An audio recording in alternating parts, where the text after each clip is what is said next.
All right, shalom, shalom, Israel. First and foremost, I want to give all honor, glory, and praise unto YAHAWAH, BAHASHEM, YAHAWASHI, BAHASHEM, Raquak Quadash, double honors to the elders and apostles, the great millstone, and shalom to my Akim Wakwafim who are diligently waiting to be delivered from this violent captivity.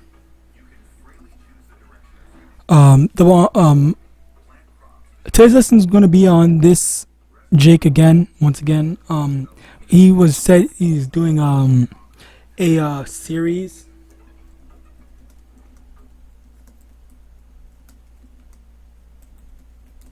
Slakia. So he was doing a series and whatnot, always just trying to focus solely on on why the Israelites are not the people of the Bible, and it's like he just can't. Number one, he cannot disprove that we are the that we are not people, or that we are not the people. Okay, it's literally impossible. Okay, because there are all the evidence points to us. On top of that, the people that he calls the actual, you know what, all right, they are going against all of the prophecies that are currently going on right now. All right, it's like and he just completely ignores that. All right, so let's first get this.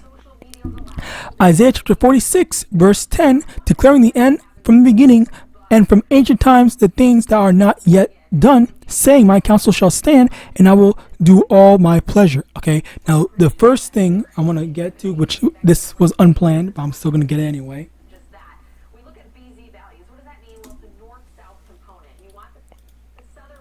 Micah chapter 4 verse 1. But in the last days shall come to pass that the mountain of the house of the Lord shall be established in the top of the mountains, and shall be exalted above the hills, and people shall flow into it, and many nations shall come and say, come and let us go up to the mountain of the Lord, and to the house of the power of Jacob, and he will teach us of his ways, and we will walk in his paths. For the law shall go forth of Zion, and the word of the Lord from Jerusalem, and he shall judge among many people, and rebuke strong nations afar off, and they shall beat their swords into plowshares, and their spears into pruning hooks. Nation shall not lift up a sword against nation, neither shall they learn war anymore. And you know, this is one of the biggest prophecies where when the Israelites are in their land, okay, when they are established, they are going to be established as the top of all governments, which mountains / hills are governments in this context. And again, this is not something that has happened yet. What's it called? If the Israelites are in their land right now, why did the prophecies not happen yet? Why they're not at the top of all the other nations in terms of authority? Why aren't they? Why isn't there no more war going on? Why is America at the top? Why is America the one pushing all of its influence and stuff like that? Okay, why are they still, fighting over territory in Israel right now with all that stuff? If the people are actually genuinely in the land right now, once again, disproving this Jake right here. Next, where is it? It was oh yes, Slakia. So yeah, basically, he apparently, the brother that did this lesson, elder brother Manakta, he basically said that he had heard that WFI had recently encountered someone that asked the exact same question, which I don't keep up with WFI, so maybe I might check it out and whatnot, but later. But the thing is, today is that not necessarily today.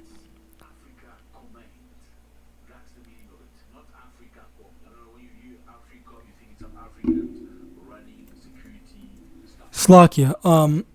Basically what happened today is or basically, what as a result of that, it makes me think, okay, maybe they're not, or it's like maybe they are coming together to think, okay, so how can we go against the Israelites now? How do we disprove them? All right, so let me show this.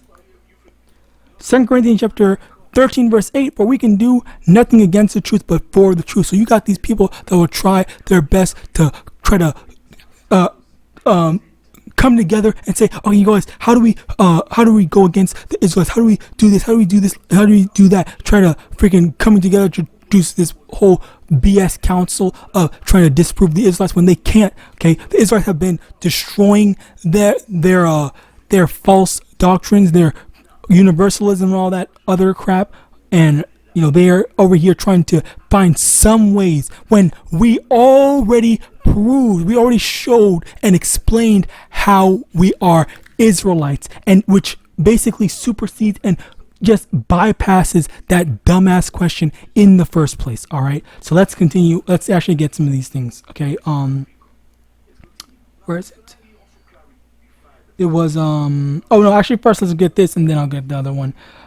Psalm 64 verse 2, hide me from the secret counsel of the wicked and from the insurrection of the workers of iniquity, who whet their tongues like a sword and bend their bows to shoot their arrows, even bitter words, that they may shoot in secret at the perfect.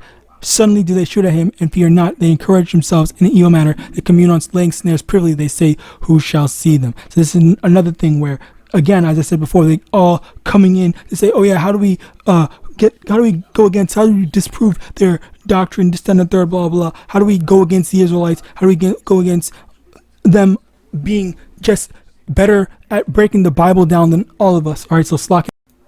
All right, Slakia. So basically, yeah, as I was saying, you have these people who are joining together saying, oh yeah, what are we going to do? How are we going to disprove them and whatnot? When the fact of the matter is that Deuteronomy chapter 28 verse 45, moreover all these curses shall come upon thee and shall pursue thee and overtake thee till thou be destroyed, because thou hearken not unto the voice of the Lord thy power to keep his commandments and his statutes which he commanded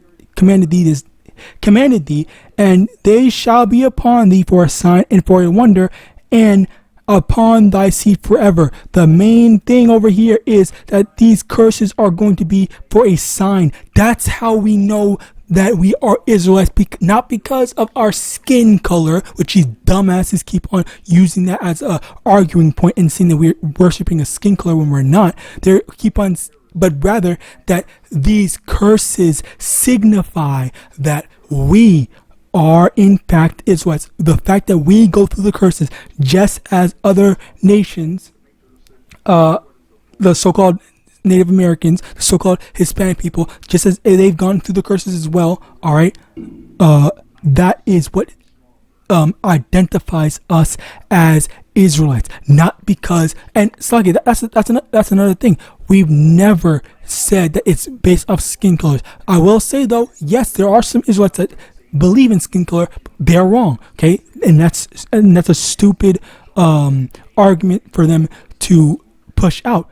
It is ethnicity based, but it's not phenotype based. Phenotype is your appearance. It's not. You are not an Israelite because of the way you look. You are an Israelite based off your bloodline, from your father's side. All right. Let's continue on. But yes, the curses are the sign. The fact that we are going through and we see the curses that we are suffering through literally in the Bible, all right, as is what's going to happen if we did not follow the law, statute, commandments, or the word, much more specifically of YAHAWAH.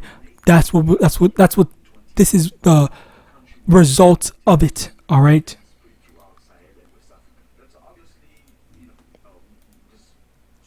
Let's see.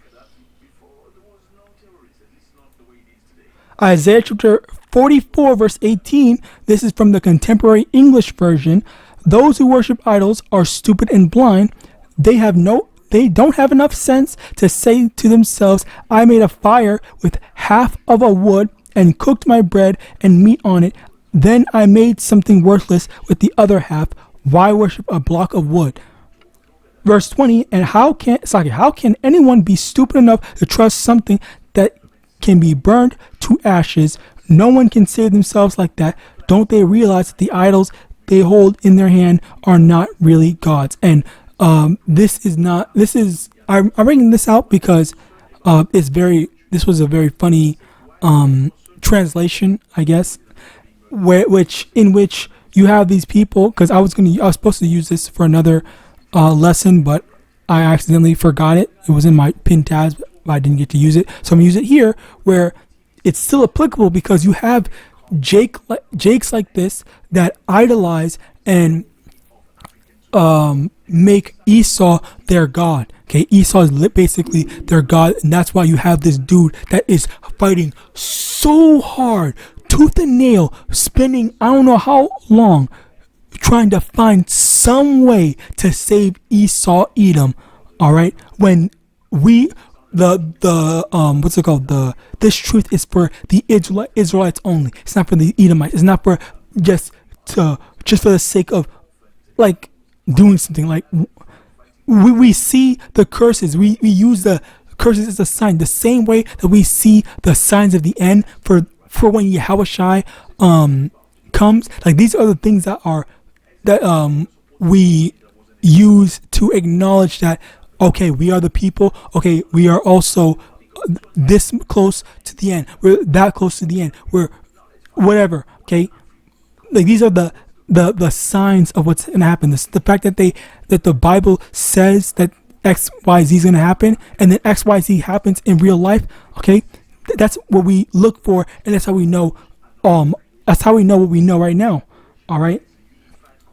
But yet you have this Jake who can't let go of so-called white Jesus, who views these people that are in Israel right now as the right people. He literally said that they're being persecuted when they weren't getting persecuted. They were persecuting other people, as a matter of fact, running people out of their houses, running the Palestinians out of their houses.